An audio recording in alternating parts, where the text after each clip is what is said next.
Welcome to The Explainer. I am your strategist, and today we are programming your brain for absolute efficiency. We are breaking down a crucial topic that literally separates the good from the elite in Cambridge AS and A-level mathematics. Look, if you're aiming for top marks, you already know that just understanding the mechanics of a math problem isn't always enough. You need to understand exactly what the examiner is looking for. Let's picture the exam room for a second. The timer is ticking. On one side, we have a student we'll call Alex. Alex overloads every answer with raw mathematics facts, but there's zero analysis. On the other side, we have Sam. Sam rushes, completely misses the specific command word requirements, and throws away easy marks. Today, we're going to fix both of those fatal errors, focusing squarely on Cambridge 9709 Topic 3.9, while applying principles that work across syllabuses like 0580, 606, 424, 4037, 4040, and even 9231. Let's get to work. Okay, let's dive right into this incredibly powerful warning coming directly from a Cambridge senior examiner. This immediately highlights the massive, undeniable high stakes of mastering this specific syllabus area. They are telling us point blank that your grasp of Topic 3.9, specifically the modulus, the argument, and the conjugate of complex numbers, is the defining factor between a B and an A star. It's not just some small throwaway component at the back of the textbook, it is the ultimate differentiator. Why? Because this topic tests your ability to handle multiple interconnected abstract concepts simultaneously. It tests if you are simply memorizing, like our friend Alex, or if you can actually manipulate complex mathematical relationships under immense pressure. To make absolutely sure you land on the right side of that grade boundary, here is our strategic playbook for today. We'll be moving rapidly through 1. Core conceptual foundations. 2. The procedural framework. 3. The method mark strategy. 4. Top examiner warnings, and finally, number 5, evaluative problem solving. Let's start right at the top with Section 1, Core Conceptual Foundations. Right. Before we can even think about solving anything, we need to understand the absolute theoretical architecture of Topic 3.9. The entire foundation of this topic rests completely on integrating three precise definitions: the modulus, the argument, and the conjugate. Think of them like the intricately connected gears of a clock. Moving one gear fundamentally changes the position and behavior of the others. It's not just about knowing what these terms are in isolation. That's what gets you a C. It's about understanding the causal relationships between them. If you change the argument, how does that practically affect the conjugate? How do the command words in the question dictate your approach? That's the level of deep, analytical depth Cambridge examiners are desperately looking for. Now, this slide brilliantly illustrates the stark difference in performance when you're actually sitting there on exam day. On the left, we have the standard candidate. This is Alex, memorizing isolated facts and generic definitions, completely ignoring the why.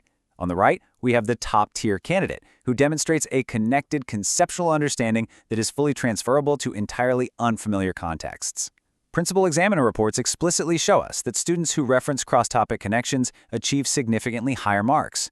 This is where we apply our Peel framework: point, evidence, explanation, link. Even in mathematics, you state your point or formula, you show your working as evidence, you explain the mathematical steps, and you link it back to the specific context of the question. Before we continue, subscribe to our YouTube channel Ace the Exams at acetheexams_IGCS to excel in your Cambridge examinations. Click that subscribe button and hit the bell icon right now. Let's move smoothly into Section 2, the procedural framework. Okay, let's see how that conceptual understanding we just talked about actually builds into an automated, systematic routine for tackling exam questions. This standardized 5-step sequence you see right here, this is exactly what examiners are scanning for when grading your paper. It's your ultimate time management matrix. Step 1, identify the key elements and decode the command words. Step 2, apply the relevant mathematical principles. Step 3, execute your analysis with crystal clear working. Step 4, verify your results. And Step 5, present your answer in the appropriate format. By automating this exact pattern in your brain, you completely remove the panic of "what do I do next" when you see a weirdly phrased question, and you free up your cognitive load to actually execute the math flawlessly. Which brings us to Section 3, the method mark strategy. Knowing the steps in theory is one thing, but actively proving your mathematical process to the grader is where this strategy becomes an absolute game changer. The crucial point here is that applying this deconstruct, solve, evaluate framework ensures you capture every single possible method mark, even if your final calculation goes slightly off track. First, you deconstruct by identifying the given information. Next, you solve by breaking the problem into logical, systematic steps. Finally, you evaluate by checking for reasonableness. If you just write down a final answer without showing this logical deduction, like Sam rushing through the paper, you are leaving massive points on the table, and your marks will suffer. Stop scrolling. Subscribe to our YouTube channel Ace the Exams at acetheexams_IGCSE to excel in your Cambridge examinations. We've helped thousands of students improve by 2-3 grade boundaries. Join them right now by subscribing to @acetheexams_IGCSE and turn on all notifications so you never miss our weekly exam strategy sessions. To ensure you don't freeze up under the immense pressure of the exam room, because let's be real, adrenaline makes you forget things, you need to build a quick memory hack. Use the first letters of the key terms we just discussed to lock this process into your brain. D-S-E. Deconstruct, solve, evaluate. Creating a simple mnemonic like this completely automates your recall. When you turn the page to a brutal 8-mark question on modulus and argument, your brain will automatically retrieve this framework, keeping you calm, focused, and method-driven while everyone else is panicking. Let's look at Section 4, Top Examiner Warnings. Listen to me closely here, because even with a perfect system, candidates still lose incredibly easy points. So let's examine the top warnings directly from the principal examiner reports. Think of this like a find the flaw exercise. Examiners consistently report these top 3 critical errors year after year. 1. Students forget to include the proper format for complex numbers. 2. Students forget to double-check their presentation. And 3. Answers are simply not specific to the context given. This highlights a really harsh reality. Your brilliant underlying math can still score poorly if your presentation is sloppy or if you fail to answer the specific question being asked.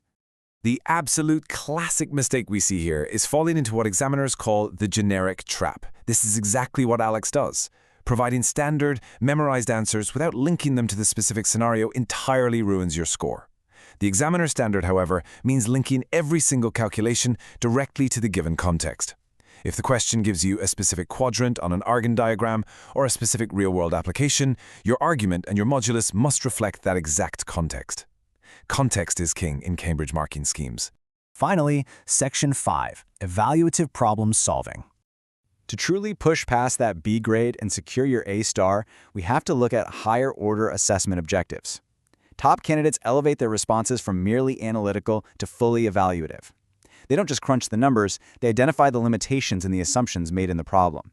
They consider alternative interpretations. They evaluate alternatives, compare approaches, and most importantly, they make evidence-based, justified recommendations. Examiners are actively looking for candidates who can question the given assumptions and use solid mathematical evidence to justify their approach to finding the conjugate or the argument. At the end of every complex problem, this is the exact question you should be asking yourself to verify your work. How does this assumption affect the final conclusion? Seriously, think about it. If you assume the argument was in the first quadrant, how does that practically impact the conjugate? Critically evaluating your own evidence quality and your own assumptions is the undeniable hallmark of a top-tier mathematician. It proves to the examiner that you are in complete control of the math, not the other way around. As we wrap up this explainer, I want to leave you with this final, provocative challenge. You might know the formula, but can you justify the assumption? Your A literally depends on it.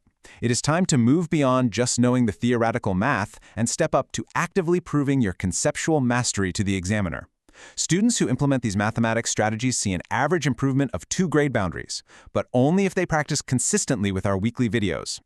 Here's your final reminder. Subscribe to our YouTube channel, Ace the Exams, at acetheexams_IGCS to excel in your Cambridge examinations. Subscribe right now to @acetheexams_IGCS and click that bell. Don't let another exam pass you by. Drop a comment below with your target grade for mathematics and the biggest challenge you're facing. Our team responds to every comment. Like and share this video with a study partner.